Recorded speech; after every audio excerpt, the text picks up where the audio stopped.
She was standing on the wrong side of Bourdion Road at 7:22 in the evening when his convoy slowed for the traffic light. And the last thing Emeka Owusu Boateng saw before he looked away was a woman in a pale green dress, limping through the rain with a black polythene bag pressed to her chest. His window was tinted. She could not have known he was watching.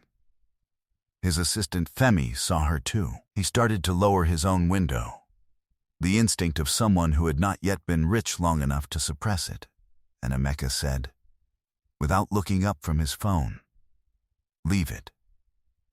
The light changed. The convoy moved.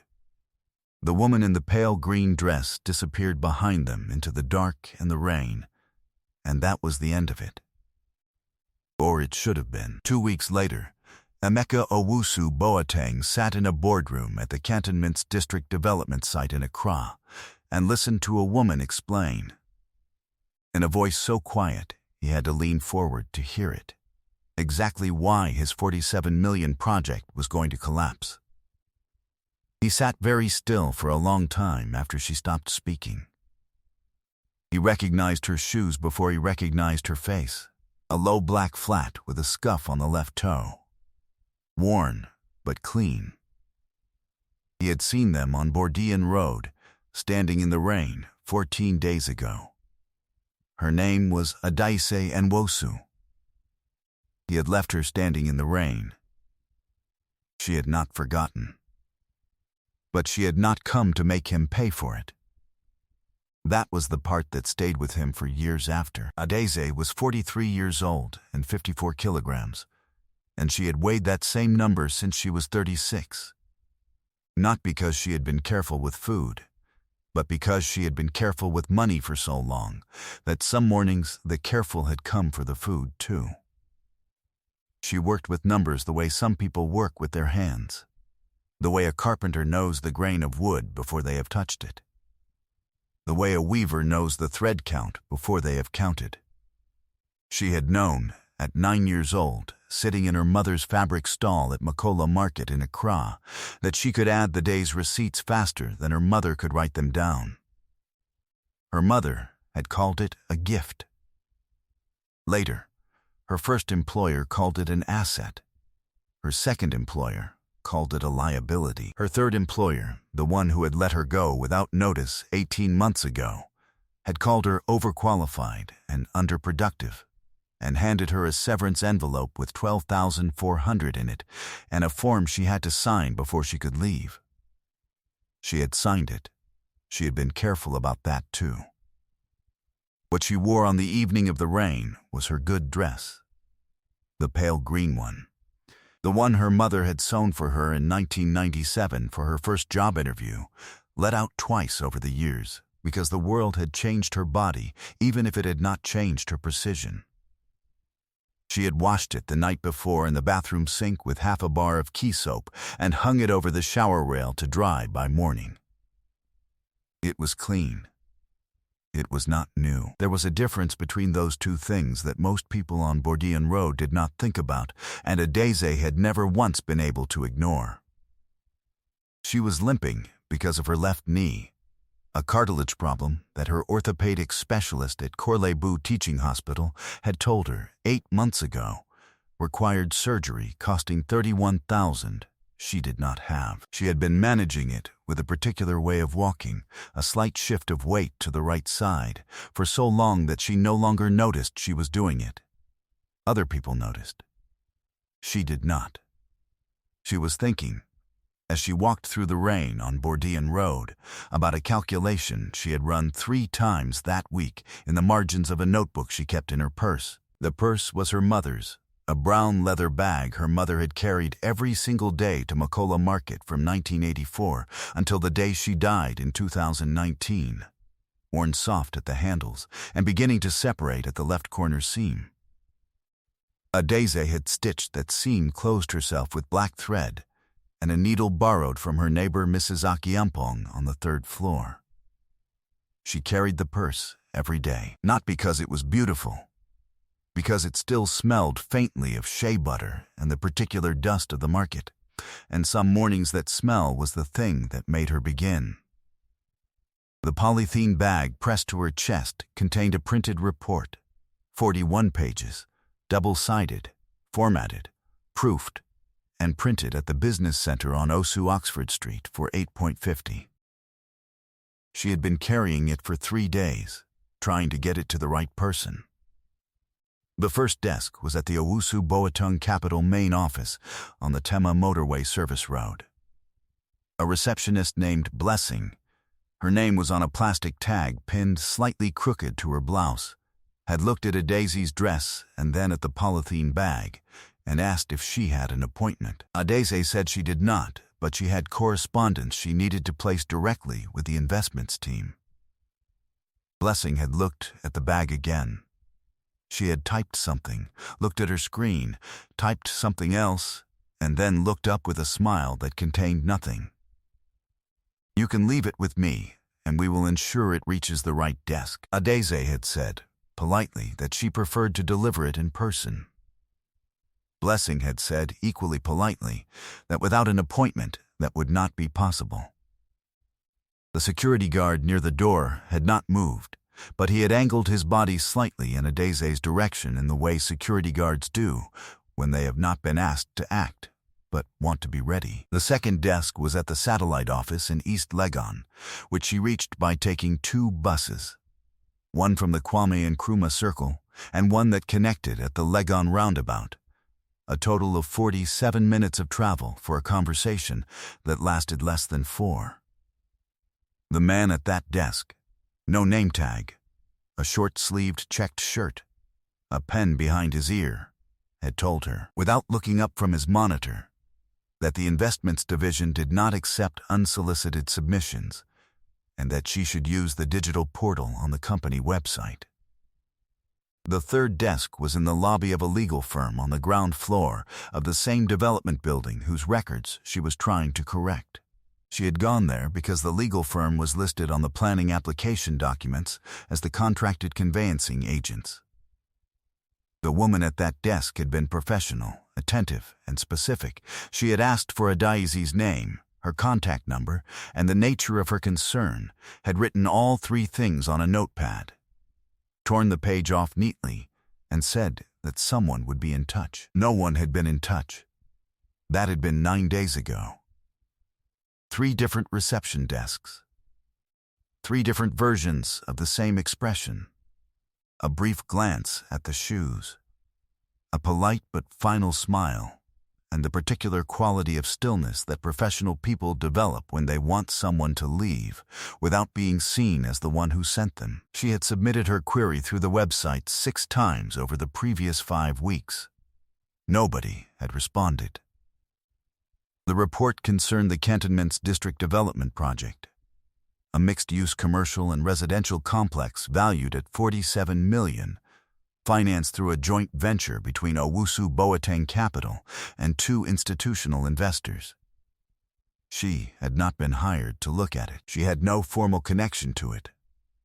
She had found the project through a series of publicly available filings, spent 11 evenings and 3 weekends running through the numbers, and discovered that the land acquisition records contained a foundational error, a surveying discrepancy that, left unaddressed, would render the title dispute unresolvable under current planning law and expose the development to a litigation claim that could freeze construction for a minimum of 4 years. The calculation she kept returning to in the margins of her notebook was not complicated. The project would lose, conservatively, $18.3 million in carrying costs and delays. It would take between 6 and 9 months for the dispute to surface through normal channels. She had found it in 11 evenings. She was not sure what she was going to do with that information. She only knew she could not stop carrying it. The rain on Bourdieu Road that evening came down hard and sideways, the kind that soaks through clothes in under 30 seconds and turns the gutters into narrow rivers of red-brown water. The taxis moved in a long, slow line, their wipers going. A group of men sheltering under a shop awning on the eastern side of the road watched her pass without speaking. She walked on the wrong side because the pavement on the right was cracked and uneven and difficult for her knee. She kept her right shoulder toward the road and her left arm angled inward around the polythene bag. She had been walking this way for 20 minutes when the convoy stopped at the light beside her. 3 dark SUVs, all with tinted glass, all running in formation. She looked at the middle vehicle. She could see nothing through the glass. She did not knock on the window or raise her hand. She had not lost that particular thing yet, the knowledge of when a door was genuinely closed and when it was simply shut. She looked at the vehicle for 2 seconds. Then she looked away. Then the light changed and the convoy moved, and she stood there with the rain running down her face and the polythene bag against her chest. She smiled. Not at the convoy, not at anyone watching, a small private thing that crossed her face and was gone. The way a calculation resolves itself when you have run it correctly and you know, quietly, that the number is right. She turned off Bourdieu Road and walked 9 more blocks to a bus stop with a torn plastic roof and stood under what remained of it, while the rain came down in long gray curtains around her. The water found the gap in her left shoe. She shifted her weight. She waited. An older woman at the bus stop, short and broad-shouldered, wearing a yellow rain cape and carrying a covered basket, looked at Daisy's soaking dress and reached into the basket without a word. She pulled out a piece of folded kente cloth, roughly 60 centimeters square, and held it out. Daisy started to refuse. The woman made a small sound with her teeth and pushed the cloth toward her more firmly. Daisy took it and pressed it over her shoulders. It smelled of lavender fabric softener and something like cedar. "You are going where tonight?" the woman asked. "Nowhere," Daisy said. "Home." The woman looked at the polythene bag. "That does not look like nothing." "It is not nothing," Daisy said. "It is just not yet something." The woman's name was Mame Adwoa. She was 71 years old, and she had been selling cloth at Mokola Market for 43 years. She had known Adaize's mother, not well, but by face and by reputation, the way the market knows the people who show up every morning, regardless of weather, regardless of difficulty, regardless of the numbers that have come out against them. Mame Adwoa recognized Adaize's purse before she recognized Adaize's face. "Your mother's bag," she said. Adaize looked down at it. Yes, Mame Adwoa was quiet for a moment, the silence of someone not deciding whether to speak, but deciding how much of the truth to offer. Then she said, "Chief Mensah's daughter sits on the board of Owusu Capital. She and your mother used to greet each other at the market gate on Monday mornings." That was a long time ago. A pause. But Monday mornings do not forget. Adaize did not ask how Mame Adwoa knew about Owusu Capital. At Mokola Market, information moved the way thread moves through cloth, quietly, in all directions at once, and nearly impossible to trace back to the first needle. She said only, "Do you have a number?" Mame Adwoa reached into the pocket of her rain cape and brought out a small piece of paper torn from the corner of a receipt. She had already written it down. If this story is landing somewhere inside you, stay with it, because what Adaize does next is not what you are expecting.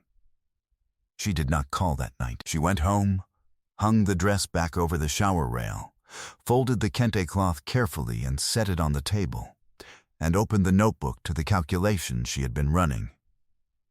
She ran it a 4th time. The number did not change. 18.3 million, minimum. She wrote it again, anyway, in her precise and even handwriting, and underlined it once. Then she closed the notebook and sat at her kitchen table with a cup of water, not tea. She was saving the tea bags. and thought for a long time about what it means to know something important that nobody has asked you to know. She thought about the orthopedic specialist. She thought about the 41 pages and the 6 unanswered submissions. She thought about the convoy on Bordillon Road and the window that had not opened. She did not feel anything dramatic about any of it. She had been managing her weight to the right side for 8 months. She had learned to walk in a way that carried the difficulty without announcing it. The following Monday at 8:14 a.m., she called the number on the torn receipt corner. It connected to a woman named Constance, who answered in 2 rings. When Adese had explained in 4 sentences who she was and what she had found, Constance said, "Hold, please." Adese held for 6 minutes. Then a different voice came on, older, careful, with the specific evenness of someone who has trained themselves not to give things away on the telephone. "Bring the report," the voice said. "Thursday, 10 o'clock, Cantonment's office." The line ended. That was how Adese came to be in the same building as Emeka Owusu Boateng for the first time. Not because she had forced her way in, because the truth she was carrying had eventually become too heavy for people to keep refusing to hold. The receptionist at the Cantonment's office looked at Adese's shoes first, then at her purse. Then, with the particular blankness of someone performing neutrality, she asked Adese to sign the visitor log and wait in the chair beside the glass partition. Adese signed. She sat. She placed the polythene bag in her lap and kept her hand flat on top of it. She waited for 22 minutes while 2 men in better shoes passed her in the lobby without looking at her, and a security guard near the main door scrolled his phone. The woman who came to collect her was perhaps 35, in a fitted navy suit, carrying a tablet she did not look at. She said only, "Miss Nwosu." Adese stood, adjusted the strap of her mother's purse, and followed her down a corridor with polished floors and photographs of completed buildings along the walls. The buildings were large. The photographs were new. Everything was in good order. The boardroom held 6 people. Adese recognized none of them. She did not look around the room to establish who was most senior. She sat where she was directed, placed the polythene bag on the table, and removed the 41-page report. She set it in front of her with both hands flat on top of it. A man at the near end of the table said, "Miss Nwosu, we have read your submission. We would like to hear it from you directly." She told them. 31 minutes. No emotional language, no rhetorical appeals, the surveying discrepancy, the chain of title records, the planning law conflict, the litigation exposure, the conservative estimate of 18.3 million in costs and delays. A page number for every claim. When she finished, she folded her hands in her lap and waited. Nobody spoke for a moment. Then a voice from near the window, not loud, not raised, said, "Where did you learn to do this?" She had not noticed him standing there. He was tall, in a dark gray suit, and he was looking at her with an expression she could not immediately name. Not skepticism, not the careful blankness of the receptionist. Something closer to undivided attention. "My mother's market stall," she said, "and 37 years of reading numbers the way they actually are." He came and sat at the table. Emeka Owusu Boateng, she learned later, attended most of his own meetings by arriving before everyone else and saying almost nothing. He was 52 years old. He had built his first business at 24 with 6,000 borrowed from his uncle, and a contract most people said he could not fulfill. He had fulfilled it in 11 weeks under deadline. He was not a man who explained how he worked. He simply worked that way. He placed both hands flat on the table, the same posture she had taken, though neither of them acknowledged it, and said, "What do you want?" It was so direct that the other people in the room shifted slightly in their chairs. I want the project fixed, she said. And I want to be the one who fixes it. He looked at her. His gaze moved briefly to the brown leather purse beside her chair, to the polythene bag, to the 41 pages she had brought to 3 reception desks before anyone would hold them. He said, "What would you charge?" 40% of what it saves you, she said. Not in advance. After, he was quiet. The table was very still. You found this in how long? He said. 11 evenings, she said. And 3 weekends. He nodded once. Then to the room, give us the room. He waited until the door closed. Then he looked at her again, and his expression had shifted in a way she recognized, but could not quite name, as though something had been confirmed that he had been waiting, without knowing it, to have confirmed. Bourdion Road, he said, 2 weeks ago. Tuesday evening. She did not answer right away. Yes, she said. You saw the convoy. I saw the window, she said. It did not open. He did not apologize. She had not expected him to. He said, "How is your knee?" She was very still. "It requires surgery I have not scheduled." "Schedule it," he said. "Corlebu Teaching Hospital, Dr. Asante, orthopedic. He has a waiting list, but he will see you within the week. I will not make it a condition of the contract. The 2 things are separate. I want you to be certain of that." She looked at him for a moment. "I am certain," she said. "Good." He stood and moved to the door and opened it himself. The people waiting outside straightened slightly when they saw his face.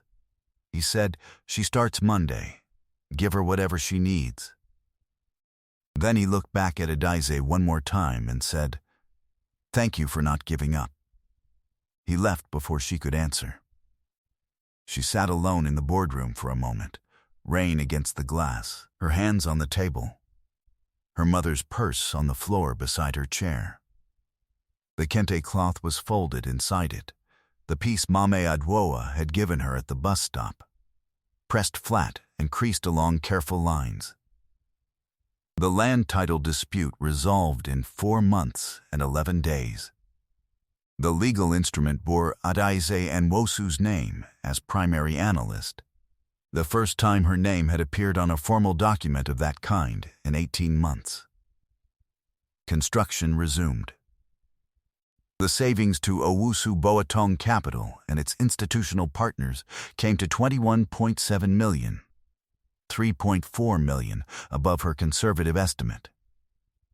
Her fee, at 40%, was 8.68 million. She wrote the number in the same notebook, in the same handwriting, with the same pen she had used to write 18.3 million in the margins. She had the surgery on a Thursday in February. Dr. Asante had seen her within the week, as promised. She was on her feet without the limp for the first time in 8 months on a Wednesday morning in March, standing at her kitchen table, and she stood there for a moment, just to feel what it was. She made tea, real tea from a new box, without counting how many bags were left. She sat down. She opened the notebook to a clean page. Emeka Owusu Boateng never spoke publicly about that evening on Bourdion Road.